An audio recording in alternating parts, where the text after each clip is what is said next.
在维吾尔独立运动里，信仰到底是力量还是阻碍？今天我们就来聊聊这个。有人说把宗教扯进来会跑偏，但你看历史告诉我们的好像不是这么回事。他们觉得应该学以前的英雄，专心搞民族事业，可这就忽略了一个过去失败的惨痛教训。关键是问题不出在信仰本身，而是被带偏的信仰一次次地毁掉了自己的革命。这种信仰它基于迷信而非古兰经，导致内部分裂，甚至让人们背叛了自己的英雄。历史上2次关键的失败，你看，都暴露了一个悲剧性的模式：自己人搞垮自己人。先说1933年，当时出现了一位领袖，他想唤醒民族，反抗侵略。但是，就因为他思想现代，被一些人骂成是异教徒，大家不但没团结，反而敌对他。你想，得不到自己人的支持，他就被孤立了，那他的运动基本上就没戏了。结果呢，他才32岁就被处决了。对整个民族来说，这是多大的损失啊！10年后，历史又重演了。这次是在东突厥斯坦第2共和国，主角是艾哈迈德江。当时就宣传说他们是共产主义者，不信神，是俄国的傀儡。这些说法都是为了分裂维吾尔人。就是这种内耗，让共和国从内部被削弱，革命在南边根本得不到支持，最后就失败了。所以你看，这就带出了一个核心问题：什么样的信仰会分裂我们？什么样的又能让我们团结？你看，一边是错认敌人，搞内部分裂；另一边，也就是古兰经指的路，是认清敌人，团结大家。所以有人认为，唯一的出路就是回归古兰经，只有这样，路才能走对。因为他把为家园奋斗看作是最高的一种崇拜，这就不只是政治了，而是一种神圣的责任。那么，按照这个说法，古兰经指出的真正敌人到底是谁呢？答案很明确，只有一个敌人，就是中国。这样一来，就不会再有内部的分裂了。这一点至关重要，因为它能防止内斗，让整个民族把劲儿都往一处使。所以说，事到底，信仰究竟是弱点还是力量，这完全取决于你选择走哪条路。在维吾尔群体中，你知道吗？有一个问题一直让大家争论不休，那就是深入的讨论宗教问题，对整个民族的解放运动来说，到底是好事还是坏事？今天我们就来好好聊聊这个话题。好的，我们直接切入正题。很多人都担心，咱们要是老琢磨宗教，会不会就把争取自由这个正事给耽误了？但是今天我们要分析的这个观点，他提出了一个完全不同的看法。他说，等等，如果问题根本不在于我们信不信，而在于我们信的是哪一种信仰呢？好，我们先看第一部分，为什么说这个是一个分裂性的问题？这么说吧，在很多讨论里，有一种声音特别响亮，就是说，咱们活动家们啊，应该学那些世俗的历史人物，别管那么多，把所有精力都放在民族事业上，这才是正道。这话听起来是不是挺有道理的？就是说，大家团结在一个民族的旗帜下，多简单明了，省得去碰那些复杂的宗教分歧。但是呢，今天我们要剖析的这个观点，恰恰就是要挑战这种看法。那么信仰这东西，它到底是绊脚石还是推进器呢？这里我们就要触及整个分析的核心了。提出这个观点的人认为关键根本不在于信仰本身，而在你实践的到底是哪一种信仰。你看，就这么一个区分，一下子就把我们看问题的整个角度都给颠覆了。哇，这话说的可真够大胆的，对吧？他直接点出来说，我们之所以失败，其中一个根源恰恰就是我们自己的信仰。这怎么可能呢？别急，要理解这一点，我们就得先引入一个特别关键的概念。这个关键概念就是 buzuk etiket， 翻译过来就是败坏的信仰。根据原材料的说法，这种信仰最关键的特点就是它的根基不是古兰经白纸黑字的文本，而是建立在祖祖辈辈传下来的那些传统习俗，甚至是道听途说之上。你看这张图，一下子就清楚了。他把这2种信仰带来的结果做了个鲜明对比。左边这种基于传统的败坏信仰被认为是造成内部分裂，导致一次又一次失败的罪魁祸首。而右边呢，那种直接基于《古兰经》的信仰，反倒被看作是促进团结、走向解放的关键。那么问题来了，这种说法有历史证据支持吗？还真有。我们来看几个例子。好，现在咱们就穿越回历史现场，看看这个观点到底是怎么被验证的。第一个例子是1933年的一场悲剧，这场悲剧被认为是败坏信仰如何亲手毁掉一场民族运动的典型案例。故事的主人公是阿布都·哈利克·维吾尔，一位非常有才华的诗人和革命家。在1930年代初，他领导了一场轰轰烈烈的民族觉醒运动。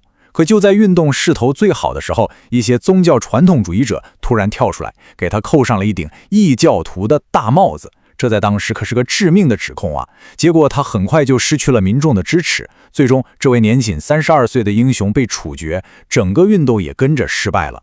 所以你看，这个案例分析的关键就在于，提出者认为真正毁掉这场革命的，并不是《古兰经》的教义，而是那些基于地方传统的所谓的异端指控。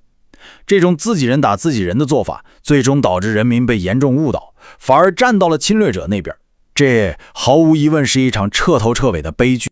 你以为这就完了吗？并没有，历史的悲剧好像10年后又上演了一遍。我们来看第二个例子，1944年第二次东铁厥斯坦共和国的失败。这次失败又一次暴露了来自内部的破坏力有多么巨大。当时的情况跟1933年那次简直是惊人的相似。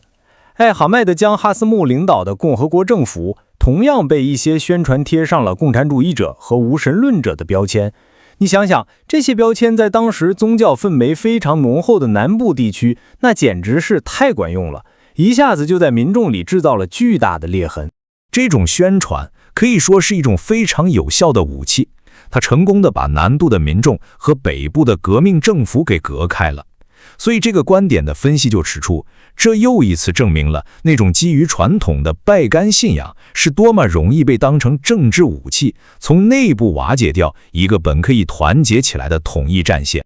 好了，回顾了这2次让人心痛的历史失败，我们肯定会问，那出路到底在哪儿呢？从这里开始，分析的重点就转向了方案。提出者认为，答案其实很简单，就是回归一种纯粹的只基于《古兰经》的信仰，用它来擦亮我们的双眼，认清楚谁才是我们真正的敌人。这个观点认为回归经文本身就像在伸手不见五指的迷雾里突然点亮了一盏探照灯，它能带来一种前所未有的清晰度，把所有那些因为传统习俗和内部争斗产生的杂音全都给消除掉，最后让所有人把目光聚焦在一个共同的目标上。那么这张幻灯片上最有意思的地方就是它列出了那些被认为是分散我们精力的假想敌。你看，不管是内部的宗教分歧，还是对西方的莫名敌意，都被看作是那种败坏信仰制造出来的干扰项。他们的作用就是把我们的能量从真正的斗争中引开。所以顺着这个观点的逻辑往下推，结论就变得非常直接了。一个完全以《古兰经》为中心的视角，会自动地排除掉所有其他的，不管是内部还是外部的干扰。这么一来，斗争的焦点就会唯一的、清晰地指向那个真正的敌人——中国。这就是该观点提出的最终战略方向。好了，理论讲完了，那怎么把它落到实处呢？我们就来到了最后一部分，也是整个论点的一个升华。如何把信仰和斗争完美的融合在一起，变成一个统一的，甚至是神圣的使命。这里提出的行动路线图可以说是非常清晰了，就2步。第一步是向内看，通过回归古兰经这个唯一的源头来净化我们的信仰，把所有传统带来的杂质都给清除掉。然后在这个基础上再进行第2步，向外看，把为了民族自由而战这件事儿重新定义为一种最高形式的宗教责任和宗教实践。这句话可以说就是整个论点的点睛之笔。他把爱国主义和虔诚信仰看成了一回事，是一体的、不可分割的。也就是说，为家园奋斗这件事本身就是一种崇拜。好了，最后我们留下一个问题，一个非常发人深省的问题。今天我们分析的这个观点，其实是在挑战我们去思考，我们团结的真正基石到底应该是什么？是那些我们共享的传统习俗，还是一个经过我们重新审视和净化，并且指向一个共同目标的信仰？这个问题，我觉得值得我们每一个人去好好想一想。欢迎收听，今天我们要深入探讨的是你发来的这份材料，一段观点非常犀利的 YouTube 视频。视频里的演讲者提出了一个很尖锐的观察。是的，非常尖锐。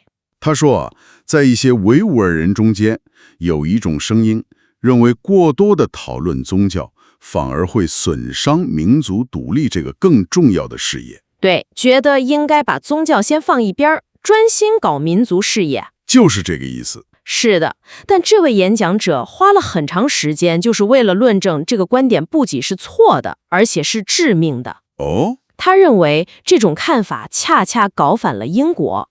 在他看来，维吾尔人数次独立运动的失败，它的根源不在于宗教本身，那在于什么？而在于一种被他称为被曲解的腐化的信仰。这就有意思了，他直接把矛头指向了内部的信仰问题。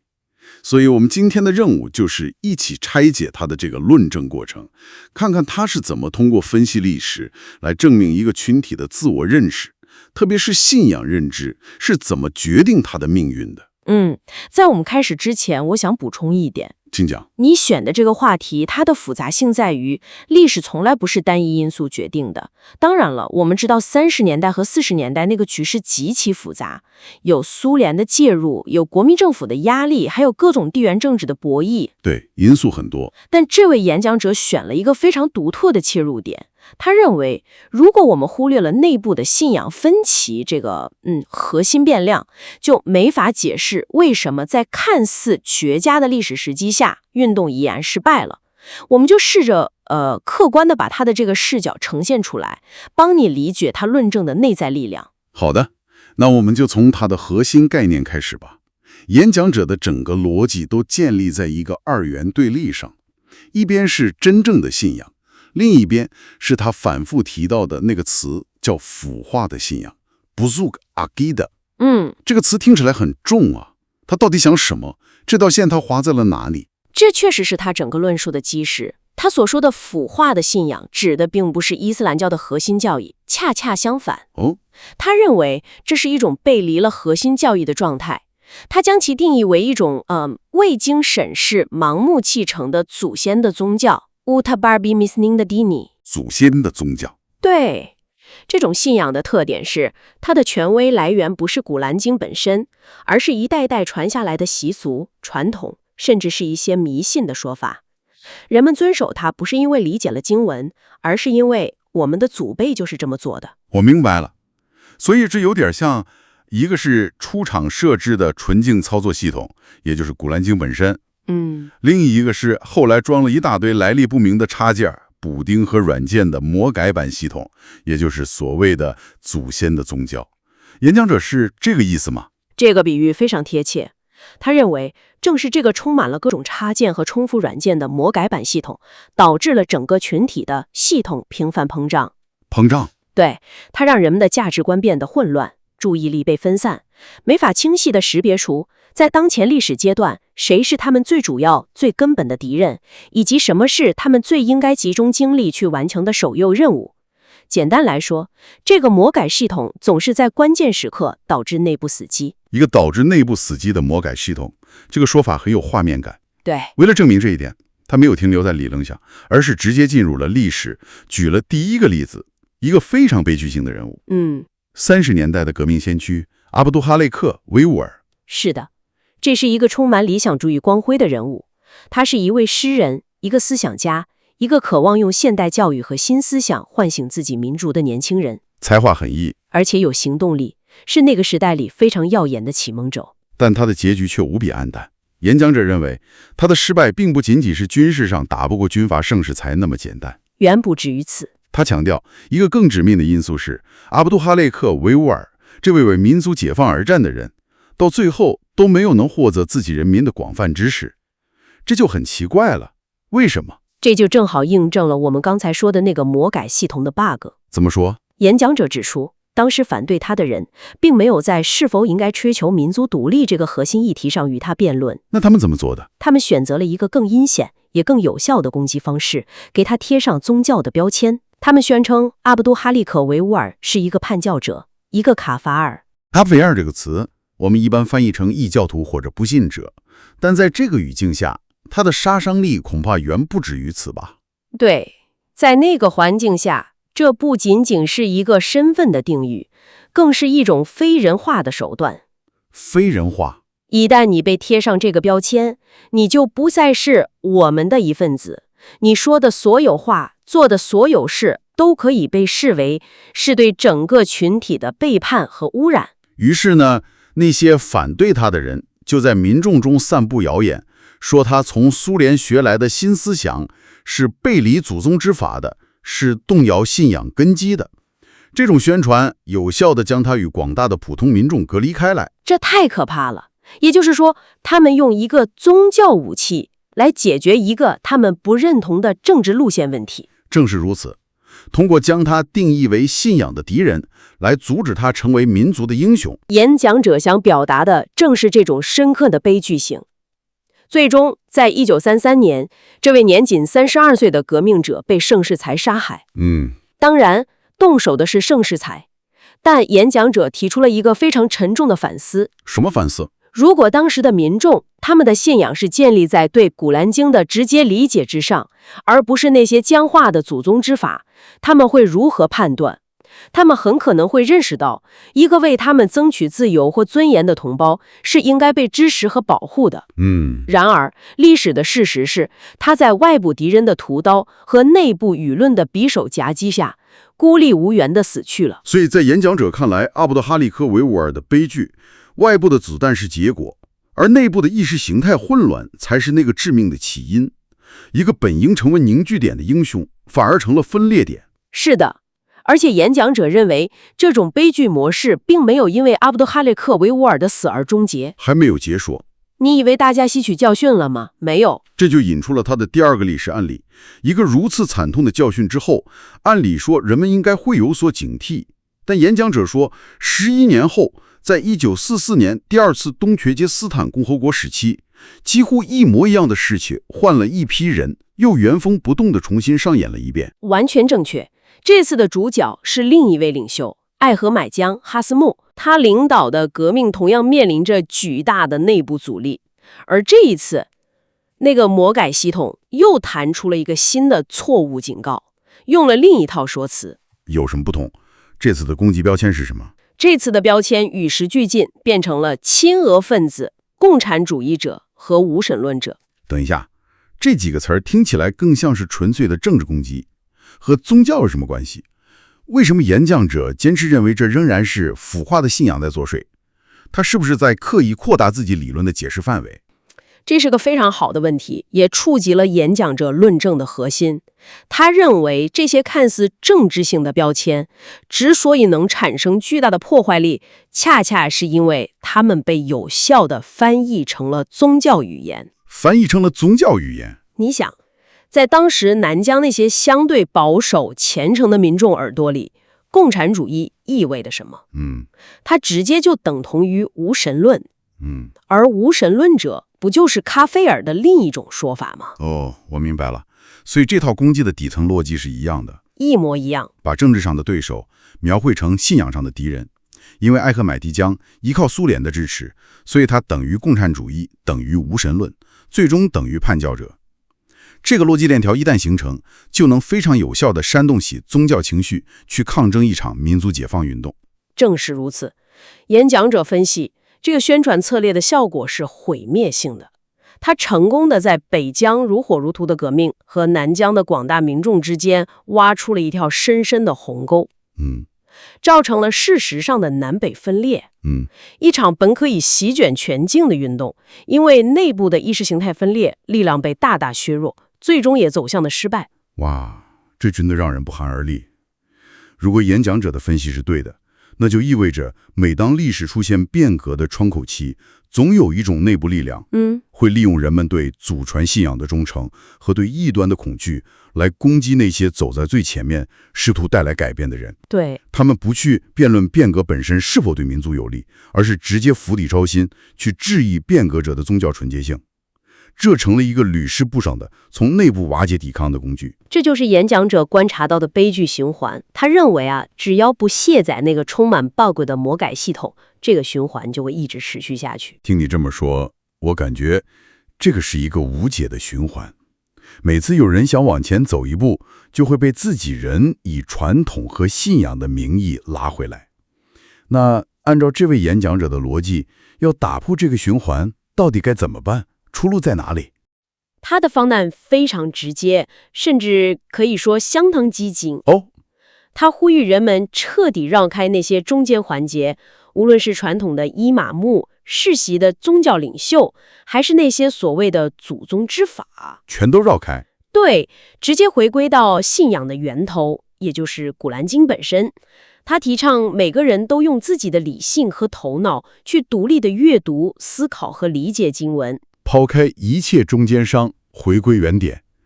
这个想法很大胆，但这听起来也很理想化吧？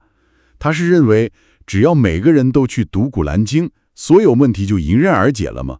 他又没有说这样做具体能达到什么目的。他认为这样做至少能达到2个至关重要的战略目的。哪2个？第一是认识唯一的敌人。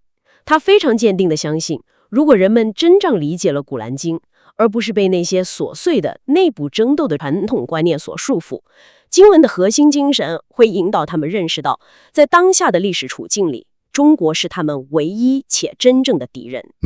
一旦确立了这个首要矛盾，所有内部的次要的纷争都可以被搁置，从而形成最广泛的团结，避免内耗。这是一个非常强烈的政治性解读。他认为《古兰经》可以直接指导当下的政治行动，这本身会不会也成为一种新的被曲解的认知呢？你提出的问题非常关键，演讲者其实也间接回应了。他提出的第2个目的就是重新定义公修的含义。公修？对，也就是我们常说的宗教实践。公修这个词能具体解释一下吗？当然，公修或者说伊巴达指的是穆斯林日常生活中的所有宗教功课和善行，比如每天5次的祷告、斋月的斋戒、对穷人的施舍等等。我理解。这些都是传统意义上非常重要的公修，但演讲者提出了一个可以说是颠覆性的观点。是什么？他说，在民族面临存亡危机的特殊时期，最高形式、最受真主喜悦的公修不是别的，正是投身于解放家园、争取民族独立的斗争。所以他把政治抗争直接提升到了宗教信仰的最高层面。是的，他认为为民族独立而战，就等同于甚至超越了传统的宗教礼拜。可以这么理解。他试图通过这种方式，将民族主义的诉求与宗教信仰的核心进行深度捆绑。这样一来，投身民族事业就不再仅仅是一种政治选择，而是一种神圣的、不容置疑的宗教责任和义务。这就从根本上解决了内部的动力问题，把所有人团结在一个共同的神圣的目标之下。他还表达了一个很深的担忧：如果人们继续盲从于那个未经审视的祖传信仰，他们可能终其一生都在忙于各种琐碎的宗教仪式，却至死都不是一个真正意义上的穆斯林。为什么？因为他们的信仰从未触及过神圣经典所指向的在特定时代下最重要的核心任务。好了，我们来回顾一下今天探讨的核心内容。你提供的这份材料确实提出了一个非常震撼，甚至可以说让很多人感到不适的观点。他认为对于维吾尔人的民宗事业而言，源于信仰认知混乱所导致的内部分裂，它的迫害性，说实话，丝毫不亚于来自外部的人。对，历史上的失败，与其说是敌人太强大，不如说是内部的操作系统始终没有完成升级和修复，一直在重塑同样的崩溃。是的。而这个观点其实可以延伸到一个更普遍的层面，让我们跳出这个具体的议题来思考，它实际上是在追问一个面临生存威胁的群体：你们的民族身份、文化传统和宗教经典，这三者之间到底是什么关系？我们通常认为这三者是和谐统一的，但这份材料提供了一个强有力的视角，那就是我们视为神圣的传统，有时候恰恰会与同样神圣的经典产生直接且尖锐的冲突。当这种冲突发生时，应该如何抉择？是的，这是一个极其艰难的问题，确实没有简单的答案。那么在今天结束之前，我们想留给你最后一个思考题。视频中的演讲者，他集中于被曲解的信仰是如何阻碍了一场具体的民族运动。现在让我们试着把这个框架应用到更广的范围里，在我们自己的个人生活、社会文化或者工作环境中，是否也存在一些我们从未审视过的，只是被动继承下来的祖传信念？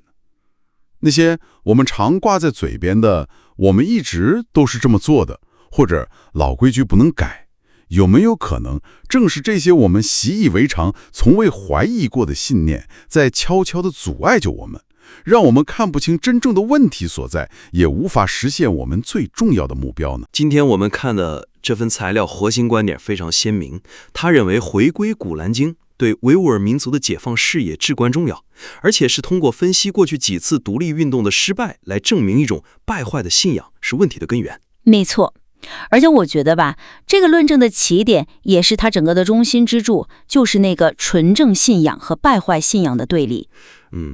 这个点要想真正说服人呢，我觉得首先就得把这两个概念给讲清楚。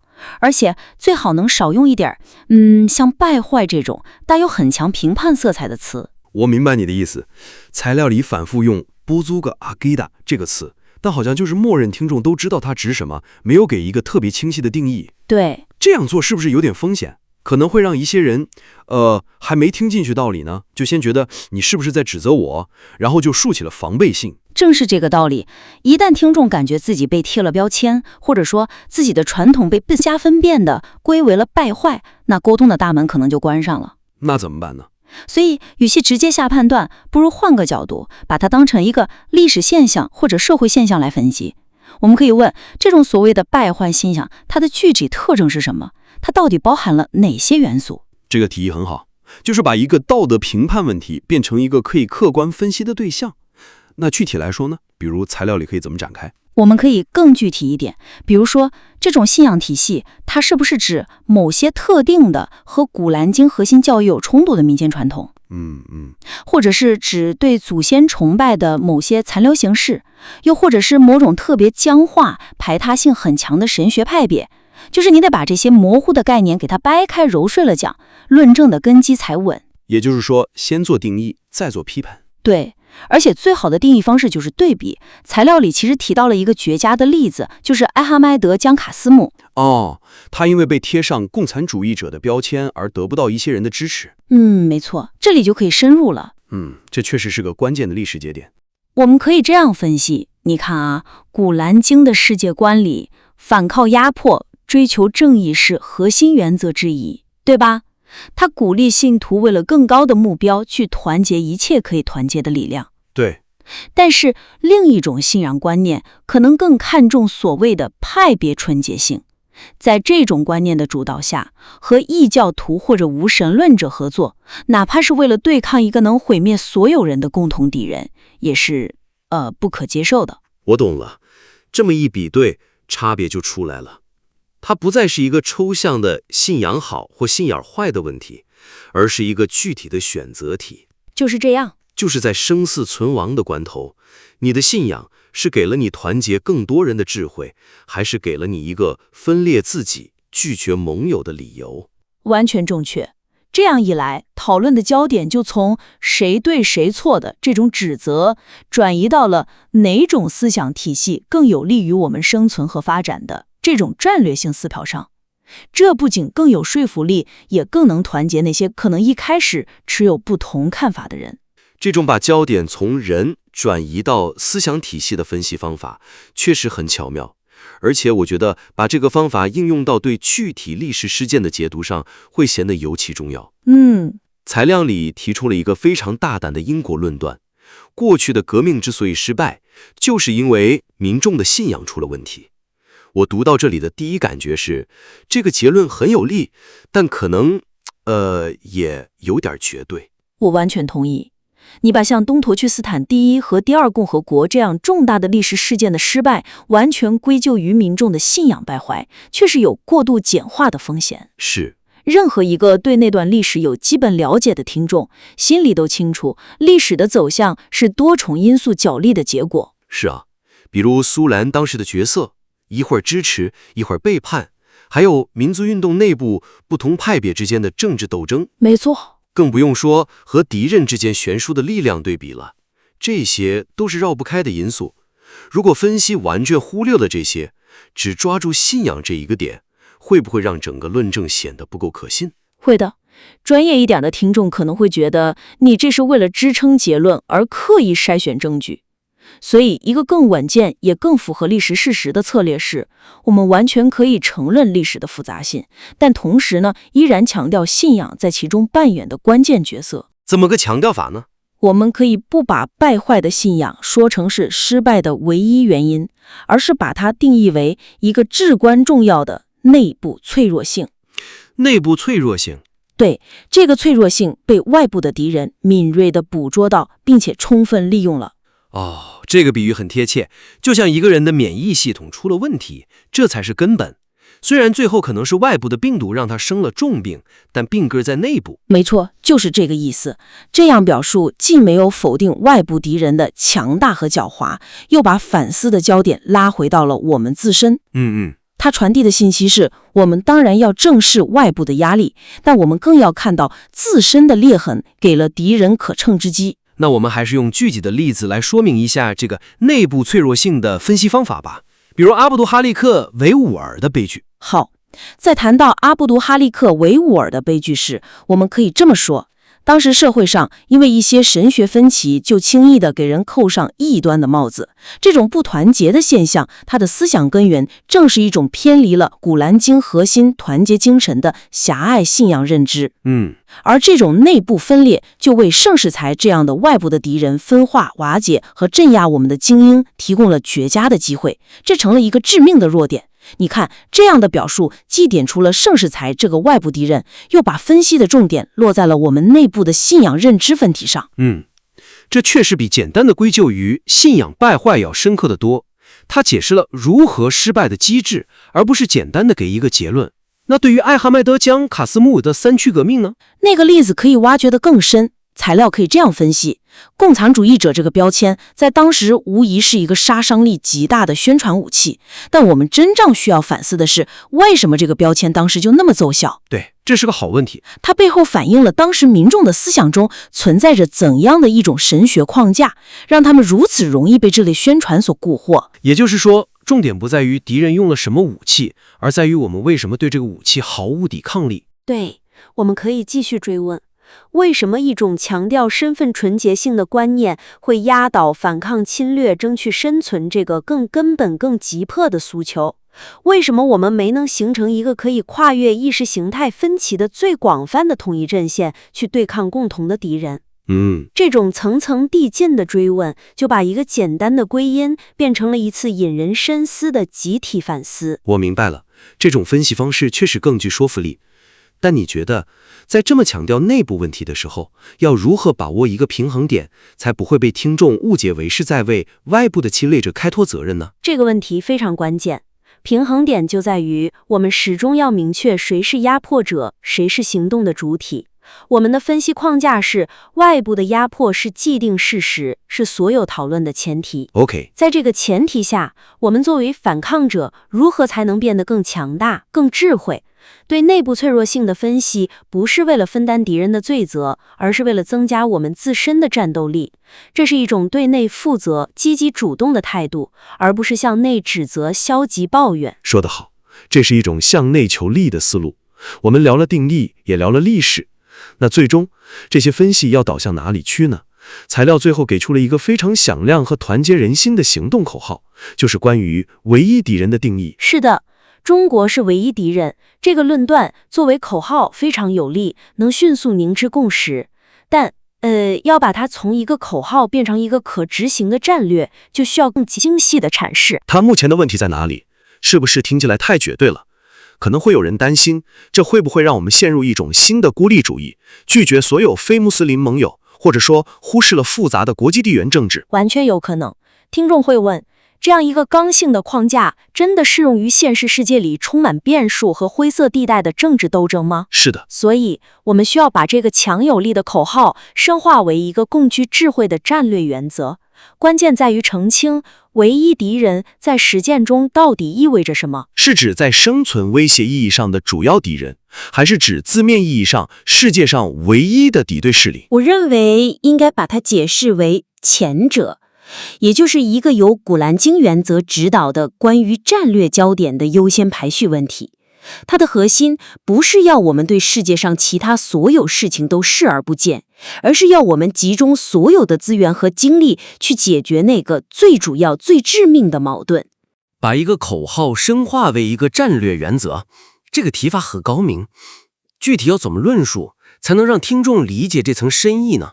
我们可以补充一些细微但关键的解释，比如可以这样说：古兰经的智慧教导我们，在每一个特定的历史时期，都要认清谁是那个最主要的压迫者，并把斗争的焦点集中在这里。在我们的现实中，这个对我们进行种族灭绝、试图抹去我们身份认同的政权，无疑就是中国政权。这些明确了定义。然后，关键是下一步的澄清。明确一点，不意味着我们对全球其他动态一无所知，或者天真的认为世界上没有其他不友好的势力。它的真正战略目的是为了防止我们重蹈历史的覆辙。什么样的覆辙？就是那种因为陷入无休止的关于谁是次要敌人、西方是不是野心怀不轨之类的辩论，而分散了我们本就有限的精力，最终错失了对抗主要威胁的战略时机。我明白了。所以，一个基于古兰经智慧的战略视角，会首先问一个最简单的问题：此时此刻，是谁在对我们进行种族灭绝？这个问题的答案是谁？那谁就是我们的目标。对，这个问题的答案就为我们指明了最清晰、最不容置疑的战略方向。这么一来，既保留了唯一敌人这个核心信息的冲击力和凝聚力，又为它增加了一层战略上的成熟度和灵活性。它就从一个可能引起争议的绝对化声明，转变为一个无可辩驳的指导我们如何行动的优先原则。总结一下我们今天聊的几个点吧。整个看下来，这份材料的理论基础非常好，非常有价值。我们今天所做的，更像是在这个坚实的基础上，对论证过程进行一些优化和加固。是的，核心思想不动，但在表达和论证上让它更无懈可击。首先，我们谈到了核心概念的定义，建议是用更具体、更客观的描述来定义什么是所谓的败坏的信仰，比如通过和古兰经教义的进行直接对比，而不是简单的贴一个批判性的标签，这样更能以理服人。其次，在分析历史失败的原因时，我们建议引入内部脆弱性这个概念，把信仰问题定位成被外部敌人所利用的一个关键弱点，而不是导致失败的唯一原因。这样能让历史叙事更完整、更严谨，也更能被了解那段复杂历史的听众所接受。最后，关于唯一敌人这个响亮的口号，我们的建议是把它从一个绝对化的声明，深化为一个关于战略优先级的指导原则。强调它的目的是为了集中力量解决当前最主要的生存威胁，而不是一个排斥所有其他地缘政治考量的僵化教条。没错，这3点调整本质上都是为了让整个论证的逻辑链条更紧密，分析更有层次感，从而最大化这份材料的说服力和影响力。我们相信，经过这样的打磨，这份材料能更好地实现它团结和启发听众的最终目的。非常期待看到您修改后的作品。欢迎来到争鸣。我们今天探讨的文本，它深入剖析了宗教信仰在维吾尔民族解放斗争中扮演的一个，怎么说呢，一个非常复杂，甚至可以说是矛盾的角色。文本提出了一个很尖锐的观点，就是一种对宗教的特定理解，它可能不但没有帮助，反而阻碍了民族事业。那就引出了我们今天要讨论的核心问题：文本里强调的回归古兰经本源，究竟是凝聚民族力量、校准斗争方向的一剂良药，还是说，这本身就是一种转移焦点，甚至可能加剧内部分歧的企图？我个人的看法是，文本的观点切中了要害。历史反复告诉我们，一种被曲解脱离了古兰经核心精神的信仰，是导致过往民族解放运动屡屡受挫的关键内因。我不太同意这个看法。我觉得把一段这么复杂的历史，就是说把那么多人的失败和牺牲，简单的归咎于一个所谓的错误的信仰，这可能是一种过度简化的叙事。它听起来很方便，但它可能恰恰掩盖了当时更要命的那些政治和地缘因素。我觉得问题其实很清楚，文本告诉我们，历史上那些悲剧的根子，它不在于伊斯兰信仰本身，而是在于一种被它称为败坏的信仰的东西。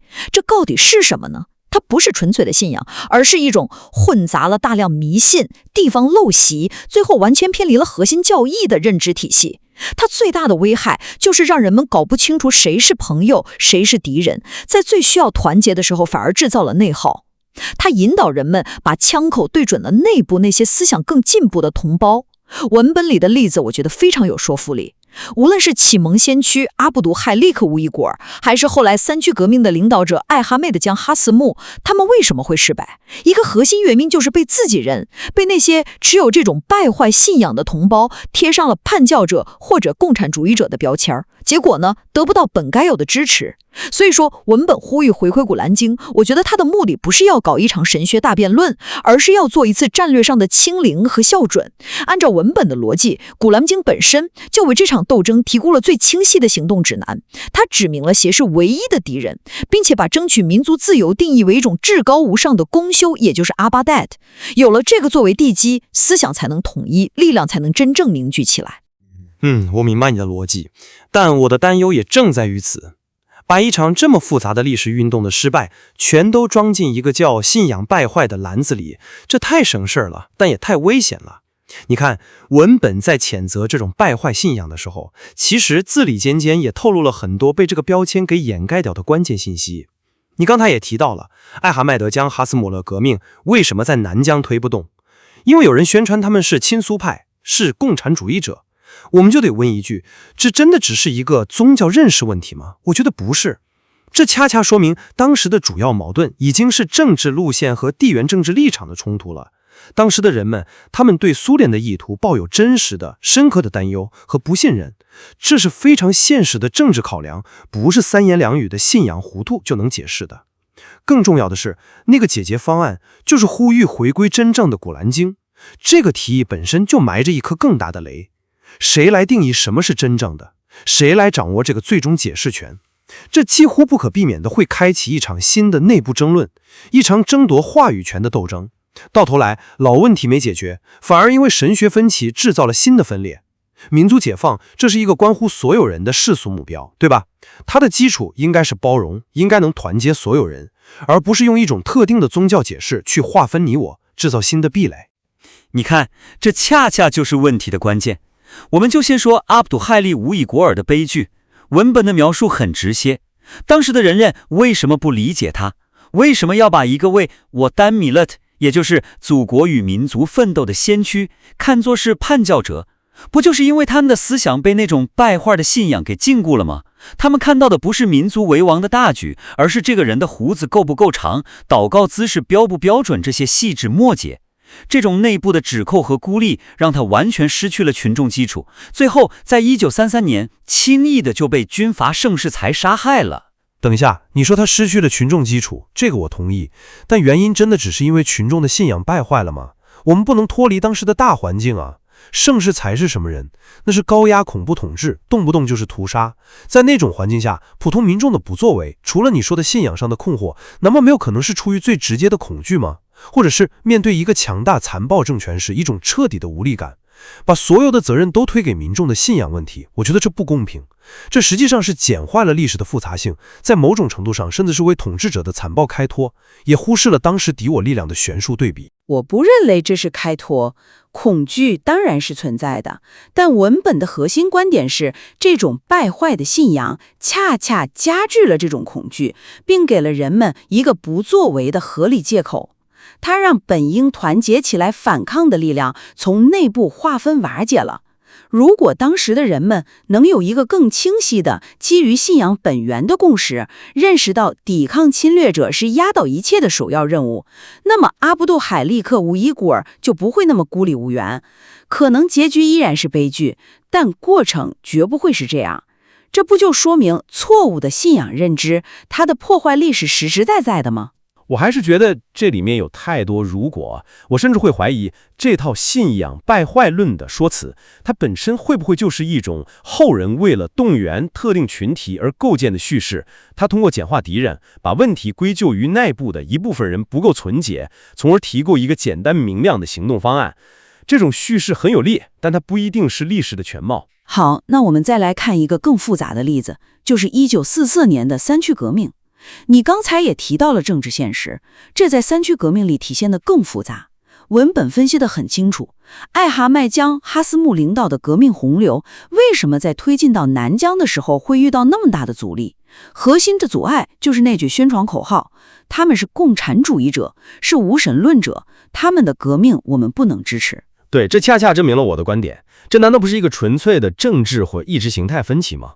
亲苏派这个标签在当时可不是空穴来风，它被后世人们对苏联这个庞然大物在地缘政治上的野心抱有深刻且真实的不信任，这不是杞人忧天，而是有历史教训的。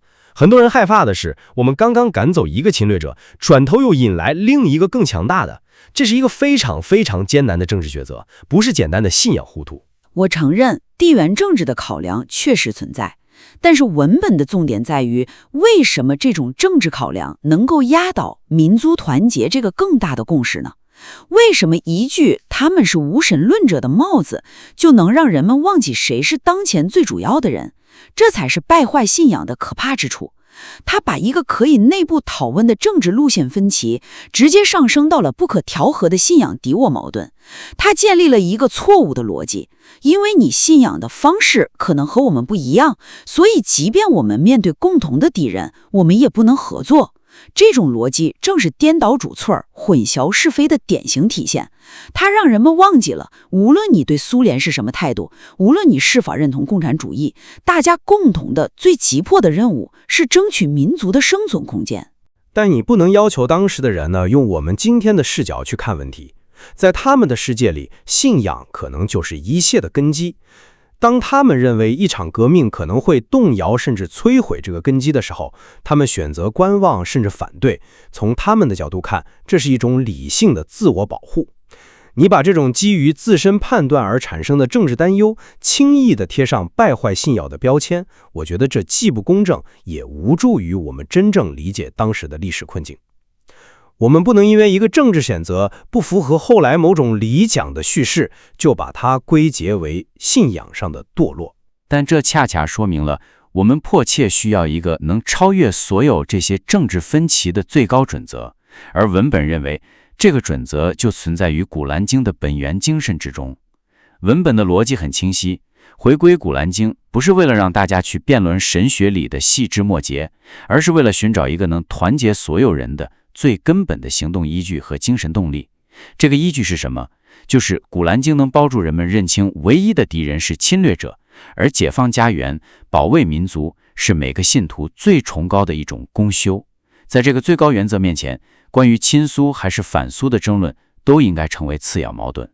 这是一种战略思想，是希望通过回归最核心的信仰共识，来避免历史悲剧的重演。这个想法听起来很有吸引力，但说实话，我有点担心它在实践中会走向反面。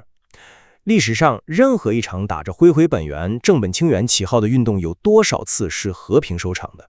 问题永远是那个老问题，由谁来定义什么是真正的古兰经精神？由谁来掌握这个最终解释权？这个过程几乎必然会产生新的宗教权威。但一个统一的权威，难道不是凝聚力量所必须的吗？问题是，这个权威会用什么标准来统一思想？他会不会为了所谓的纯洁去排斥甚至清洗那些持有不同见解的人？哪怕这些人的民族立场无比坚定，我们想解决分裂，结果会不会制造了更严重的分裂？与其冒着引发新一轮内部神学争论的风险去追求一个虚幻的纯粹信仰，我觉得更务实的做法是去寻找一个更具包容性的团结基础。这个基础应该是建立在共同的民族身份和世俗的政治目标之上，它应该能够容纳不同的信仰理解和政治观点，而不是强求统一。可历史已经证明了，一个没有统一精神内核的松散的联盟，在强大的敌人面前是不堪一击的。正是因为缺乏一个压倒性的神圣的行动准则，各种政治投机和内部分歧才有了生存的土壤。但你所说的神圣准则，在现实中很可能变成一把达摩克利斯之剑，悬在每一个思想独立的人头上。这让我想到了一个问题：我们是不是在用后人的视角去要求当时身处绝境的人们做出一个完美的理性选择？这公平吗？或许历史的悲剧并不在于人们的信仰不够好，而在于他们所面临的处境根本就没有一个好的选项。经过今天的讨论，我反而更加坚定了我对文本核心判断的认同。历史的教训是沉痛的，它反复证明，当一个民族的信仰认知出现了严重偏差，把内部的次要矛盾看得比民族生存这个首要危机还重的时候，失败几乎就是注定的。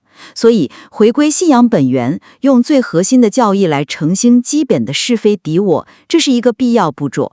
这并不是要排斥任何人，恰恰相反，它是为了构建一个更坚实、更纯粹的奋斗基础，一个能抵御各种政治宣传和内部分化图谋的坚固基石。而通过这次探讨，我也更加确信，将复杂的历史和政治问题简化为单一的宗教认知问题是有很风险的。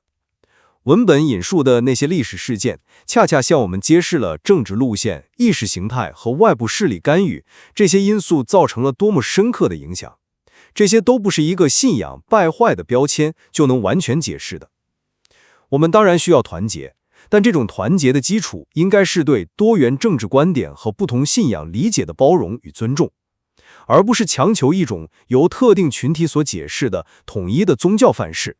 否则，我们可能真的只是在用一种新的分歧去取代旧的分歧。看来，如何从历史中真正汲取教训，为未来找到最有效的凝聚力量的方式，这依然是一个需要我们所有人深入思考的难题。是的，文本中的观点无疑为我们提供了一个极其重要的视角，但其中蕴含的复杂性和争议性也确实值得我们回到原始材料中进行更深入的探寻和反思。